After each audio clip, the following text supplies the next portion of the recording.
Hey VC vinyl community, hope everyone's doing good. Hope everyone had a good Christmas or Hanukkah or whatever holiday you celebrate around this time of year. And I hope everyone is having a good time out there. So I'm really excited to be back in front of the camera. I've been meaning to do this, and I was actually going to make a video at some point last week, right after Christmas, but I don't get sick every Christmas, but if I'm going to get very sick, it's going to be on some kind of holiday or vacation or something like that. It never fails. So yeah, I was sick on Christmas Eve and Christmas Day, but you know, I was still able to see family, which is always good, and yeah, just had a nice time back in my hometown. So I'll be showing some stuff from there, my hometown of Fort Worth, Texas, as well as some local stuff from Waco and nearby. So as usual, I'm going to start with 45s. I always do a little bit of selling. And this one guy I sold to, he had a lot of records in his truck, and he asked if, I'd be interested in any trades.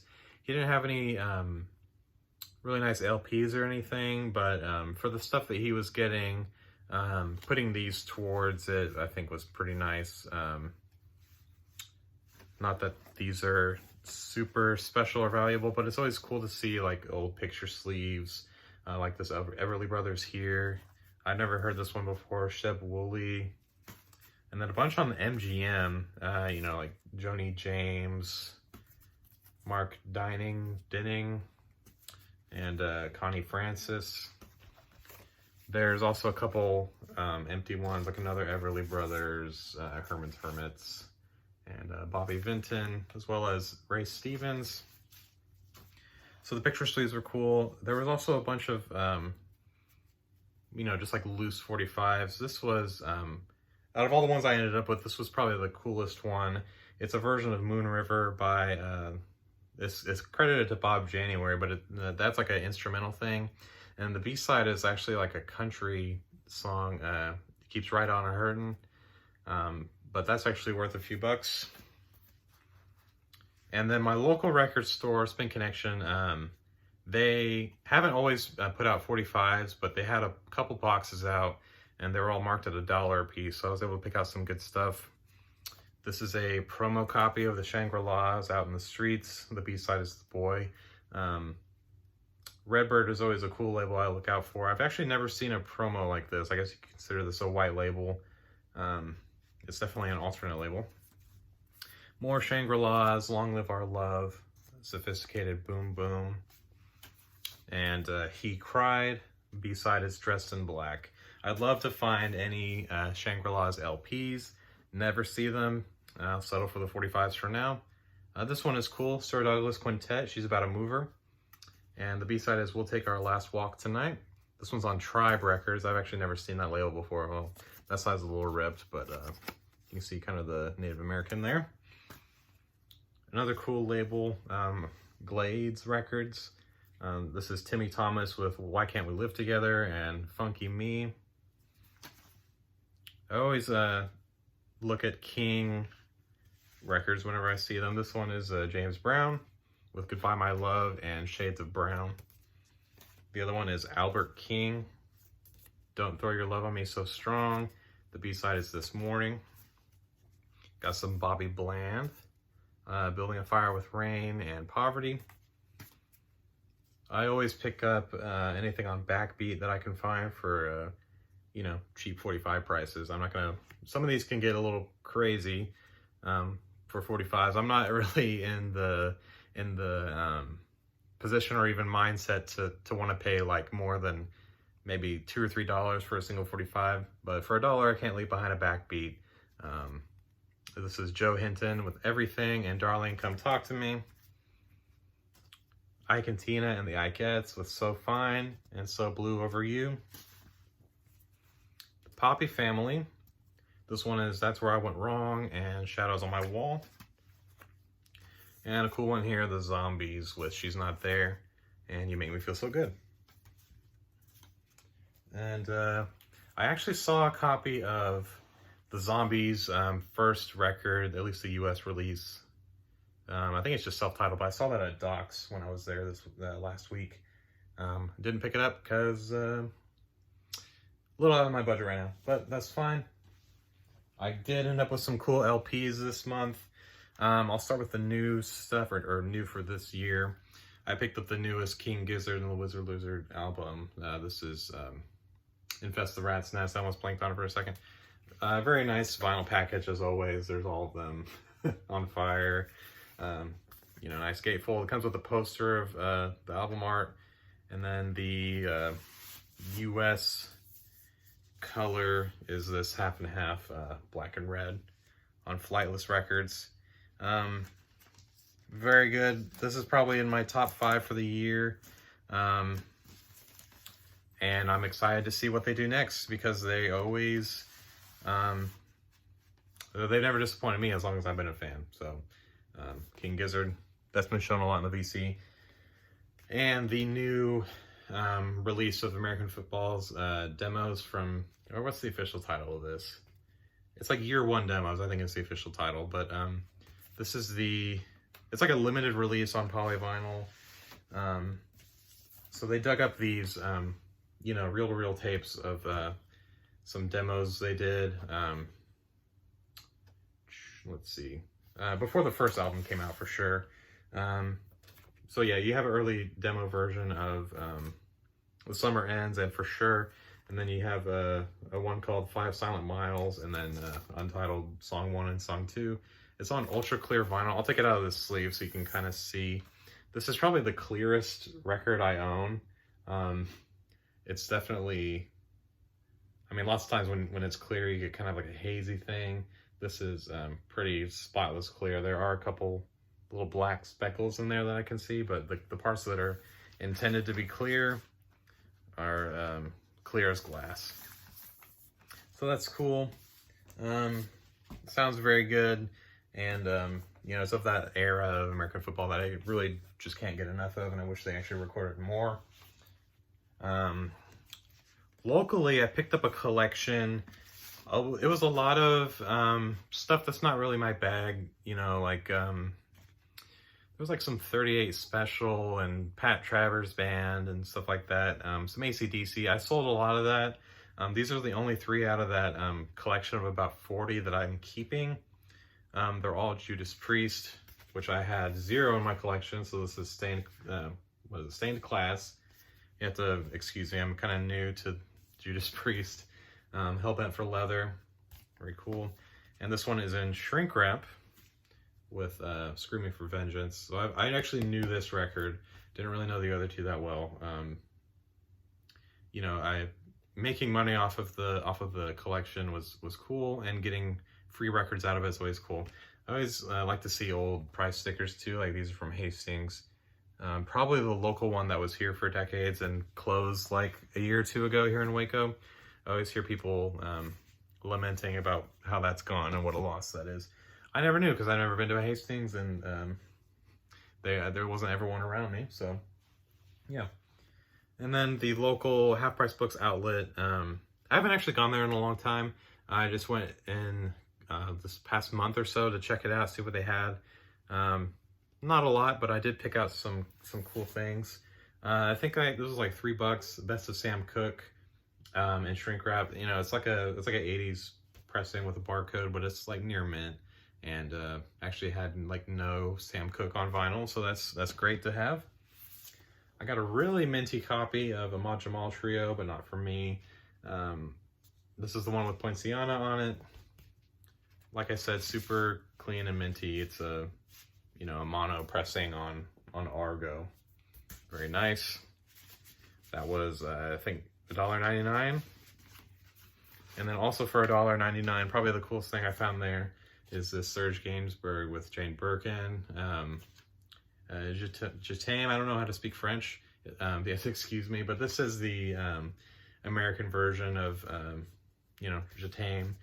And the rest of the record is okay. I mean, Serge Gainsbourg, if I'm being honest, is not my favorite artist. I can definitely see the appeal and the influence, but just, you know, not exactly my kind of thing. But for $1.99, I'm not leaving that. and this is actually staying in the collection. Just some nice pop. Okay, so kind of getting down into the really cool stuff here. This is the last record I picked up. My wife's parents just moved, and they're about 10 minutes away from a Half Price Books, which I'd actually never been to before. So I went and dug through there. They had some cool stuff. I'll have to probably go back. But the coolest thing I saw for $10, I could not leave them behind. I don't remember who showed this, and the reason why I knew it was because someone on the VC showed it. But I just recognized this cover. It's kind of an unassuming cover.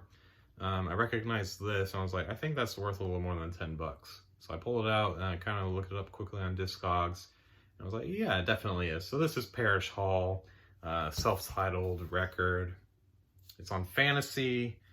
This is a, just a stereo pressing. I think there was only like the, the standard stock copy, and then like some promos in the US, and then, you had like Canadian and British pressings, I'm pretty sure. But yeah, as far as US pressings go, there was only like one plus a promo version.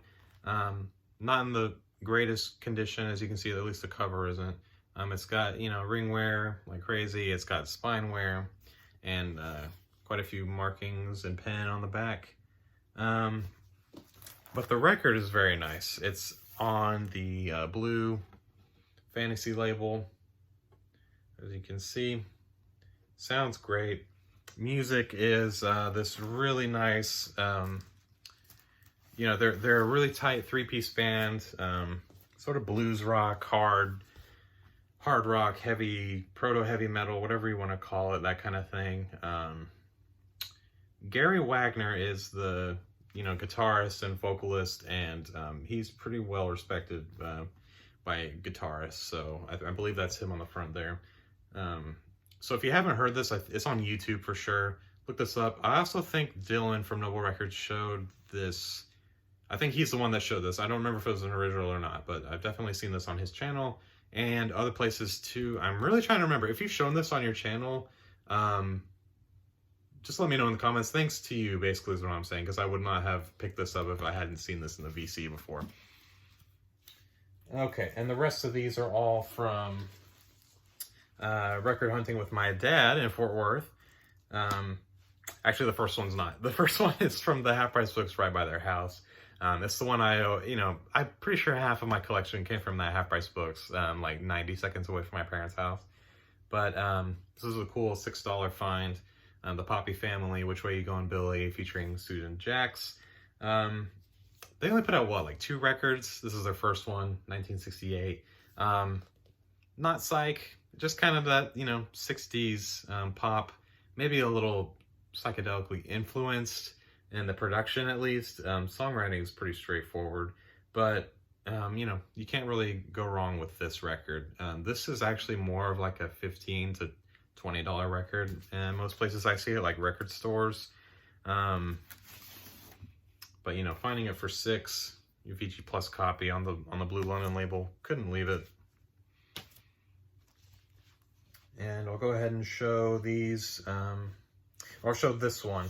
This is kind of this has been on my want list for a while. Basically, the entire discography of this artist is on my want list. This is the second release I have. I'm holding out for originals. The reissues are out there. They're cheap. They're easy to find, and they sound great. They're on Fat Possum Records. I'm probably narrowing it down for some of you to guess who this is. But I found this. We went to an antique store, one of the bigger ones around, and I was looking for a record vendor that was there. It looks like they had moved on. They're not there anymore. But there was also another record vendor there who sells mostly guitars. That's most of their inventory, but they do have several crates of records, and priced pretty reasonably. About online prices on some of the stuff, but some of the other stuff was very fair prices. I actually kind of wish I picked up more. This is the only thing I picked up from there, not to keep you waiting for too much longer, for the sake of the song by Townes Van Zandt. This is an original US pressing on Poppy Records. There's the label. Not the really cool poppy label that I think, you know, has an actual poppy flower on it. You can see some of the scuffs it has, so it's not a perfect copy by any means. It's still very nice. Very cool to have. This is another one of those where it's like, there was like maybe 1 or 2 versions of this, plus a promo, and then like a couple international, and then nothing for like 50 years before it finally gets reissued. So like I said, this is available on Fat Possum. I also think this was a Vinyl Me Please thing a couple months ago, or maybe over a year ago, I don't remember. This is Essential. This is just Essential, singer-songwriter, sort of country leaning. He's a Texan, or at least was born in Texas. Performed a lot. Yeah, even in the liner notes here, talking about performing in Austin and Oklahoma City. So, Townes Van Zandt, just a great guy. Great musician. Great songs. This one I definitely have to credit Andrew from Tales from the Crate for turning me onto this. This is Joanne Kelly, self-titled on Epic.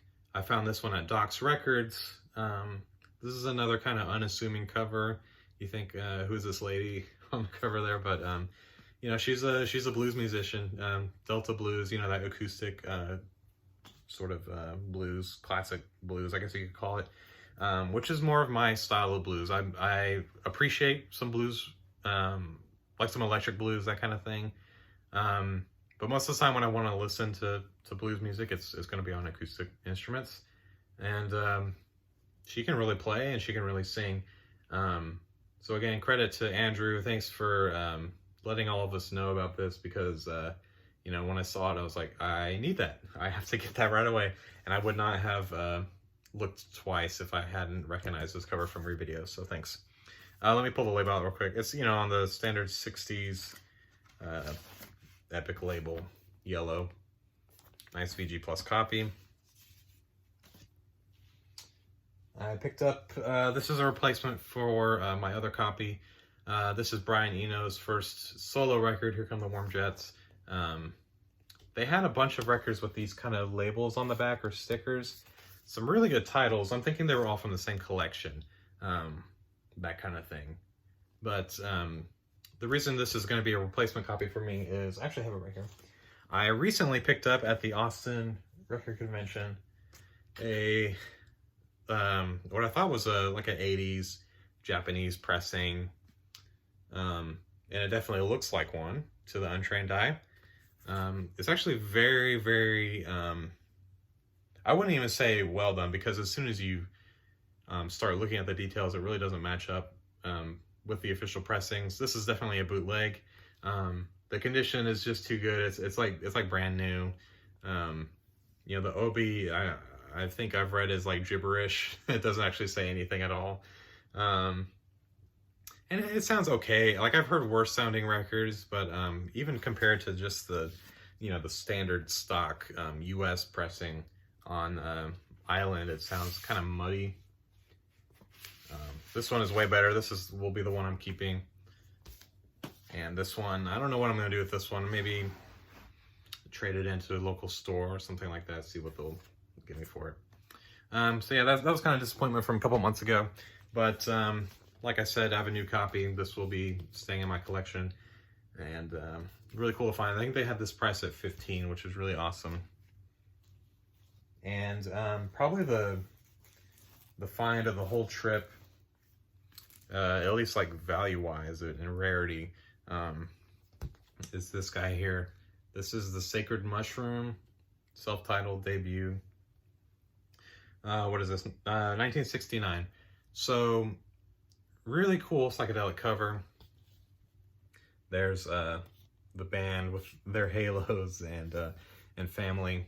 I think they refer to them in the liner notes as the Mushroom People, because they all just kind of lived in a communal house in Cincinnati. But a blues rock outfit, another blues rock group. They have some really good originals. I think they do a Kinks cover on here.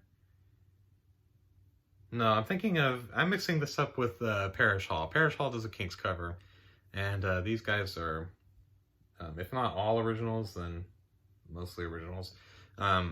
Just a really, really great band. The vocalist kind of reminds me of Clapton a little bit, and the guitar does too, actually. So kind of that sort of thing, you know, a little bit of like later Cream or Derek and the Dominoes, John Mayall, maybe think that kind of thing. But this is a really rare record. They had this marked at 20 for condition. And most of the condition issues are with the cover. As you can see, it's split top and bottom. The spine is intact, but other than that, I mean, really solid. It plays great. It's got scuffs, marks, makes noise. The second side, I think, was louder than the first in terms of surface noise. But for rarity, I mean, I can't really complain. This is another one of those where, you know, it had a US release, a Canadian release, and nothing. I don't even remember if this has gotten reissued. But definitely look this up, give it a listen. If you're into that sort of hard rock, blues rock sort of sound, late 60s to early 70s, and you haven't heard this, definitely look it up. You got to hear it. It's great. It's just great. So, yeah, that's all I've found for the past couple. I don't even remember what my last video was. I think it's been like 2 months, maybe 6 to 8 weeks or something like that. But that's all I've got. You know, kind of looking at, you know, Discogs median value. I think those two, like the Sacred Mushroom and the Parrish Hall, those are both, they just like jumped into my top 10 most valuable records in my collection. And I also picked up that Baby Huey record earlier this year, which is like #1, if not like in the top 2 or 3. I'll have to double check. But stay tuned for a couple videos from me. I want to do the vinyl tag, obviously. That's started up. I will get that out pretty soon. I'll also have sort of, you know, top 10 sort of best vinyl finds of the year, just to kind of recap. And I'll also do talking about music, not necessarily all new music that came out this past year, but music that was new to me, stuff I first listened to because I successfully kept my resolution from last year, and I listened to 365 new albums in 2019. So yeah, congrats to me, guys. But it's been fun. It was you know, kind of challenging a little bit to force myself to listen to new music every day, discover new things, but actually discovered a lot of really cool music. And I would recommend, you know, you don't have to listen to 365 new albums this year, but definitely I would recommend, you know, keeping an open ear and looking to listen to stuff that you maybe wouldn't normally. I guess is what I'm trying to say. Just be open-minded and always keep discovering new music, because I think one of the things I'm afraid of happening is that I'll at one point stop discovering new music and just kind of listen to the same albums over and over again until I die, and I don't want that to happen. So I'm always looking for new music. Always, if you guys have like recommendations and stuff to listen to, let me know. I'll be keeping up with your videos as best as I can, and I hope I'll see you guys in the next one. Take care.